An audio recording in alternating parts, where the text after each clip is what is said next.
Good morning. This time we're doing Clarity's Process podcast from our home. And this in our is cauldron. in our little cauldron. This is Robert, And Suzanne. and we're Clarity, and you're listening to Clarity's Process podcast. So we're kind of in the middle of a conversation that we want to share. Yeah. We're actually in a combination of our dreaming and creative space and our cauldron space that's separated from to its own self, and it's tinted, and it's where we sleep and dream, but also it's where we talk and process and cuddle up and do research. And so we're sitting in that space. With you not being able to visually see it, obviously we're describing it, but to some people it would be as though we are sleeping inside our studio. This is a sleeping area studio, but inside that studio there are shelves with books, there are shelves with little characters, there are shelves with all kinds of things on it. And then we look upon a wall of folded textiles, cloth. And we were talking about that an altar folding. Space. And we have an altar space in here.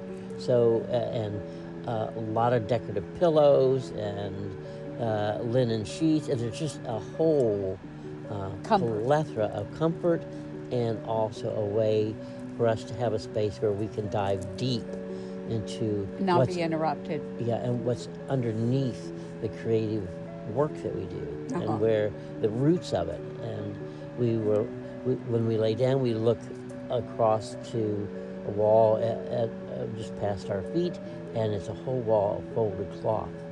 And recently we realized, it came to us, that this is the library of cloth.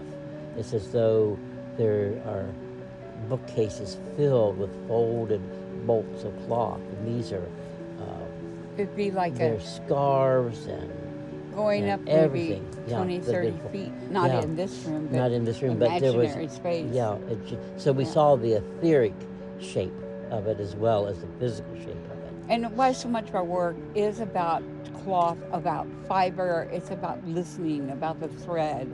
It's about the pulse and the blood. And so much of our work is about the DNA and the whole body, the body before it was made, after it was made, and in its making. Yeah. And so all those levels, from the etheric is in all our work, into the physical, all those levels, the causal, the mental, and you notice the emotional how bodies. Absolutely odd that is. It's very odd. And Robert and I but to be aware of it is become very quite odd.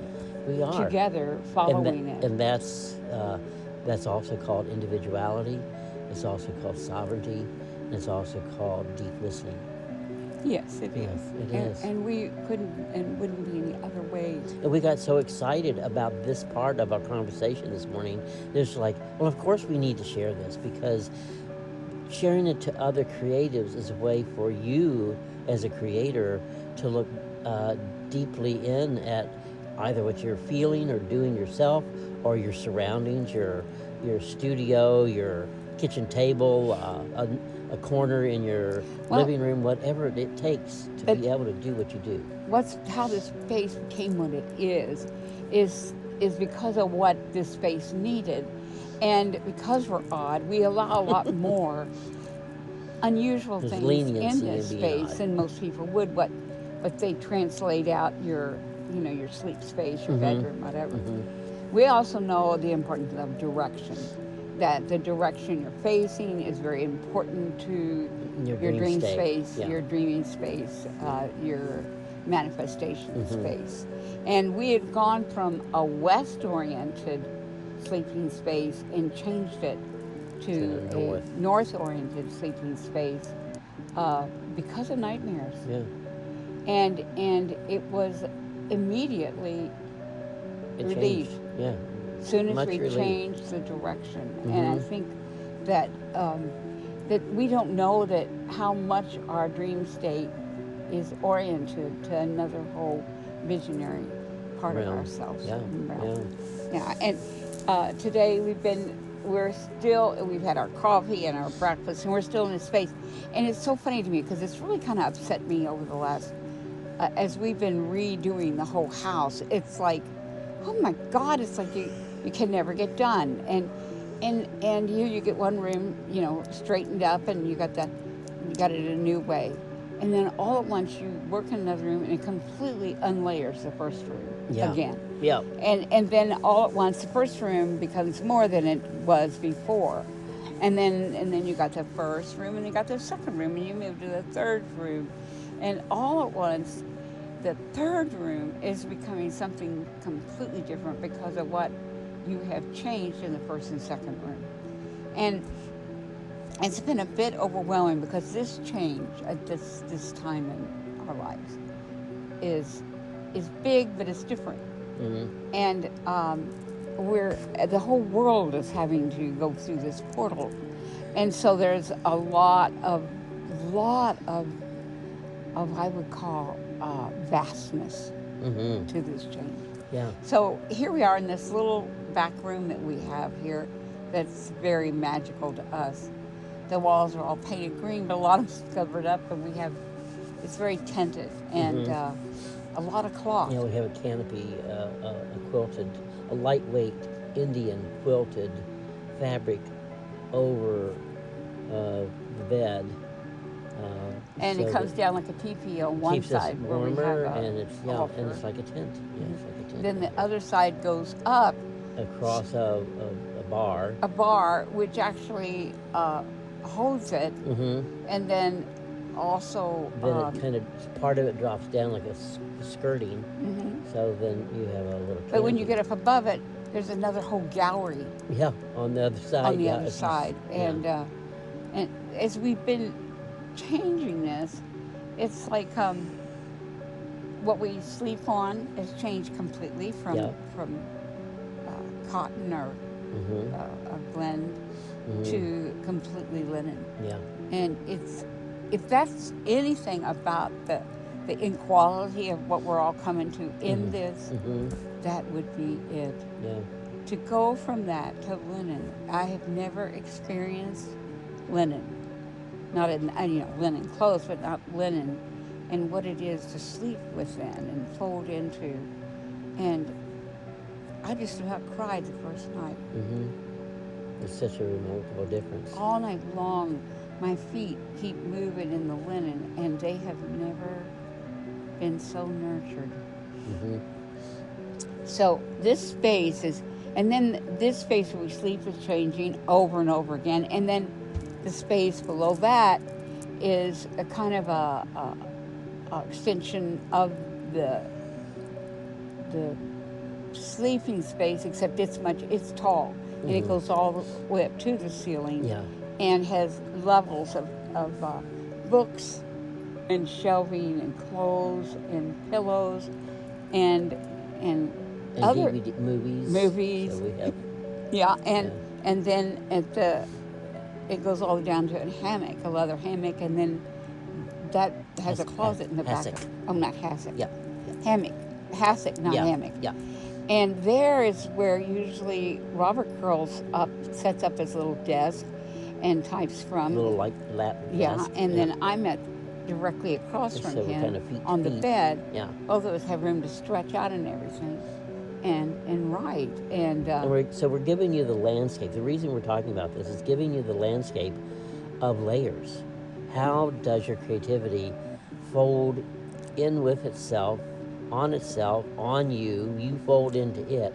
All these iterations of how creativity does unfold. How does it come to you? How do you breathe it in? How do you flesh it out? How are you it? Well, don't you remember? I remember the film with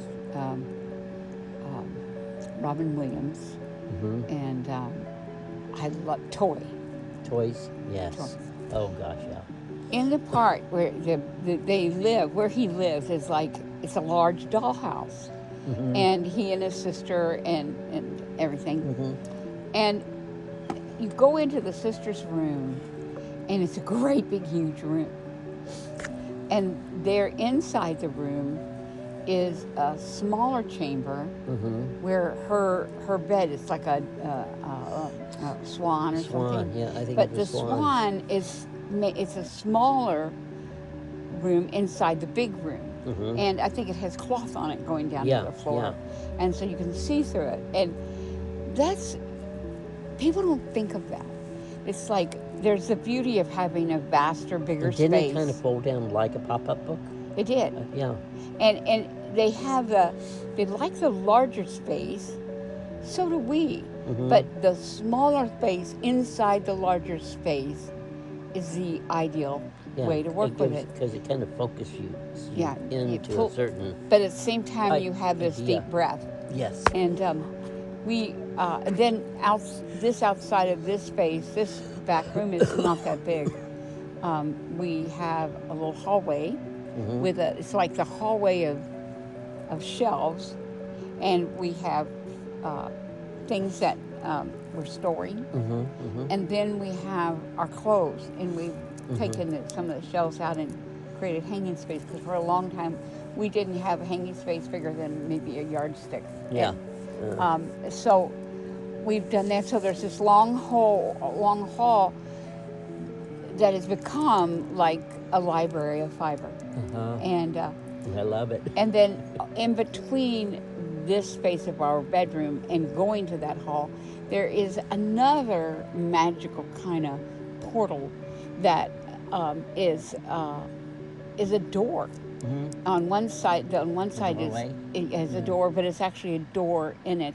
Oh, And yeah, we yeah. Oh, hang yes. everything on the door. It's a blue door, It's and on the attached other to side. this big square. The square hassock is like 4 feet by 4 Yeah. feet. It's a big hassock, yeah. and And it's we- the same height as our bed. And we've got a hangers on it Mm-hmm. where you can just hook things over, because Yeah. there's nothing nicer than to be able to do that. Mm-hmm.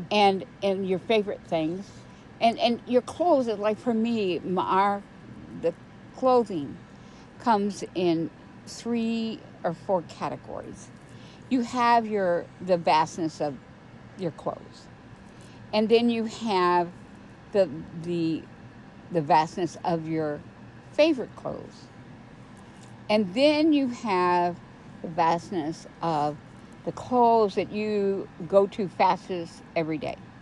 And you've got to have that. You've got to have the total one area Mm-hmm. for, kind of the more reaching out farther distance. And then you have to have the clothes that you can work with, on a daily way. But then you have the clothes that you're presently working with on the daily way, and they're the ones you pick up the fastest and you need to put your hands on the quickest. And those, and I didn't even realize until I started working with the Library of Cloth that the clothes they're such an emanation of your imagination and your dreams, but they're also an emanation of your child and your memories, and then your manifestations. Mm-hmm. And so it's like, at one point I took time to put clothes together instead of having them in these big stacks of scarves and stacks. I thought, I'm just going to go ahead and imagine them on a day that I need them. Mm-hmm. And so I started having these outfits all ready. You put And them so together. Yeah. it was when I wanted to go out. And you layered them on the hanger, which is brilliant. I layered them on the Oh, it's hanger, so and magical they to are see. like the magical outfits for magical times. Mm-hmm. Then I have the things that I would wear that are favorites, are comfortable. And that's a whole category, is they've got to be comfortable. And then you have the category of easy. Clothes that not only are comfortable, but they're easy. They're Yeah. easy to fit in, they're easy to get on, they're easy to feel part of, they're easy even to become invisible in, and even stand out in. Then after the easy is the ones you would need to just grab and go. Yeah. It's like your fast food area. Yeah. And that is part of the Library of Cloth. Yeah. And it speaks so in your to emotional such library. a broad story of a way to live, but also a way to create. If you were to translate this into a metaphor of a painter, when you're first talking about the kind of the foundation, the first parts that you put together, but be like a painter putting gesso on a canvas. You're getting started. Yeah. You have a framework. Yeah. And then you add different layers of cloth, and that would be then starting to either sketch out a design, Uh-huh. and then the next layer would be beginning to paint, and then the next layer would be adding detail, and so you build up this. You're building to a completion, and you're doing that with cloth. Yeah. And it's just fascinating. And cloth is part of the extension of your art field in that that what colors you like, Yeah. what colors you The like fiber of it. together, Oh gosh. what fibers that you want on your body or you want to be able to have in your hand. And then what strange things do you want to put together like opposites? Mm-hmm. And so if that's in your personality, so what you do, I did was take a bunch of hangers Mm-hmm. because every day I didn't have enough imagination to put this all together individually every day. Yeah, right. But I where could you're take a going day out, yeah. where I'm all there diving in all of them and start pulling, oh, I want this sweater with this scarf. You And I gave want yourself time. gave myself time and I put the whole outfit together, all the layers and everything Mhm. on the hanger, and it's done. Now, that's done for photography to actually make a system, an oracle out of this. It's also done, though, that any day I want an unusual tapestry to echo my world. I already put it together. Mhm. I don't have the time in an everydayness to do that. But I can take a day and do it all day because the more you do it, the better you get. And so you find out you start putting together better and more awesome outfits all day long. And then if you have enough clothes, you let it go. You let it be with that. So that piece, then you have pieces that you got to have that you can put every day with everything. So, but these are things that you kind of let them go. You can go and live as this piece of art, and there be available to me. So it's fair. I've worked with fibers. I've worked with flowers. I've worked with hats and clothes and everything. And I think to myself, in Valley Hill, I explored that a lot. I explored different styles, actually different styles of different countries, like French country and like English, like country, like Elizabethan, and then also garden, European garden clothes, and also the big pockets on different nationalities that have gathering pockets for gathering flowers that are the daily life. I had clothes made like that. And so clothes have always initiated a persona for me that was fun for me to play in because I'm kind of shy. And the way that you get, so you're not talking about just 2 or 3 outfits you put together. There's lots of them. And the way that happens is for us what we've done over the years. So we're talking about, this didn't just start like a week ago and that's all we have to work with. We've been working this way in our creative life for us for like 36 years. But the hunting and gathering aspect And of for a creative, me, it was even longer because it was in Valley Hill. yeah, so 40, 50 years now. But what we've done is, as we've hunted and gathered, we can bring together materials that we need for very little compared to what it would be if you went to a standard retail store. It would be 10, 20, 30, 50, 100 times the price.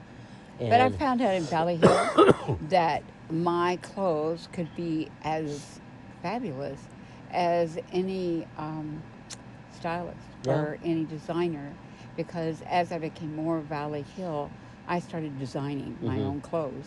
And my mother, who's wonderful, wonderful seamstress, and and very much a designer herself. Mm-hmm. We worked together to Yeah, it's in your create lineage. the look The of Valley Hill, the fiber look and fabric is very much in your in my lineage. lineage. Yeah, It yeah. sure is.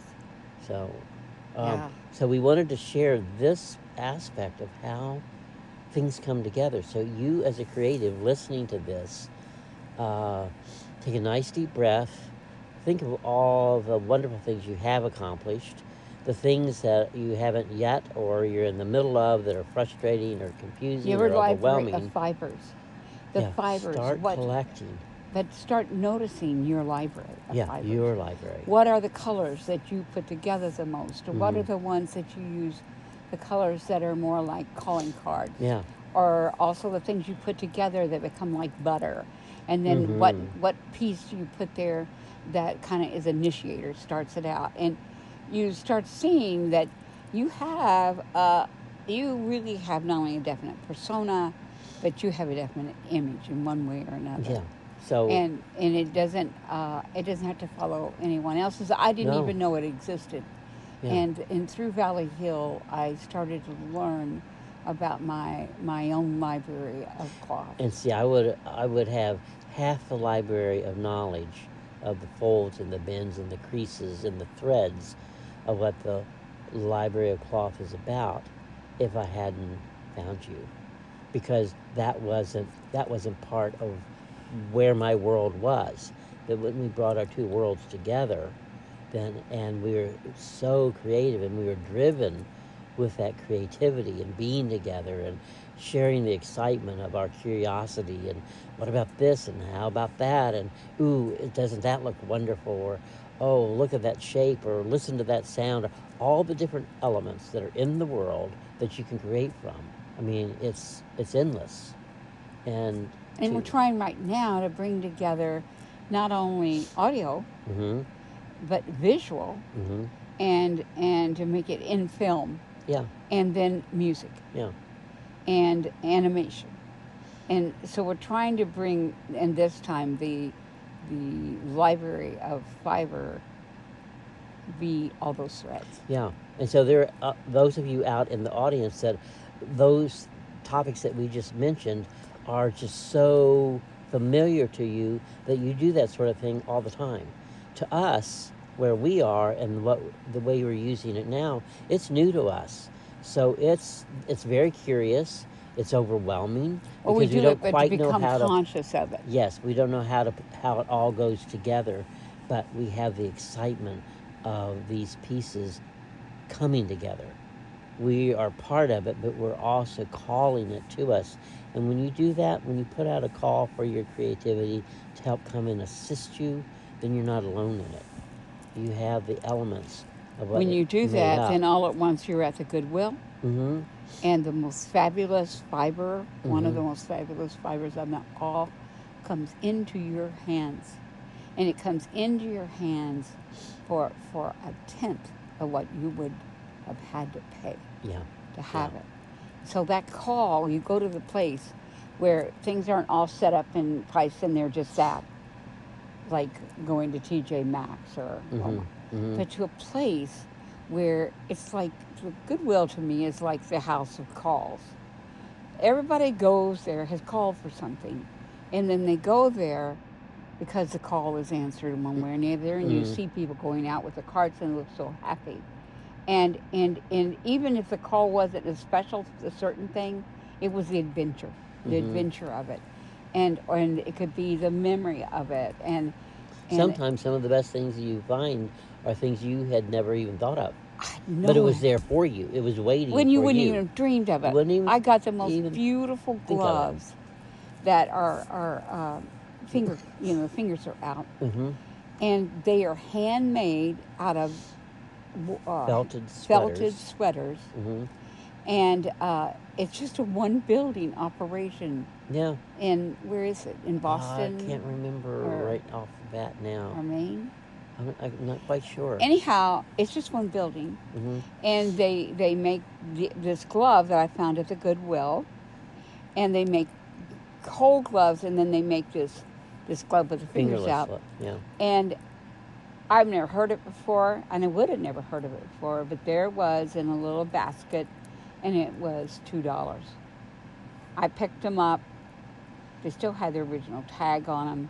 They're brand new. They are absolutely gorgeous. They are multiple wool fibers in different colors, layers sewn together to create the glove. And I was just like, oh my God, it's like I went somewhere and I got the greatest treat. Yeah.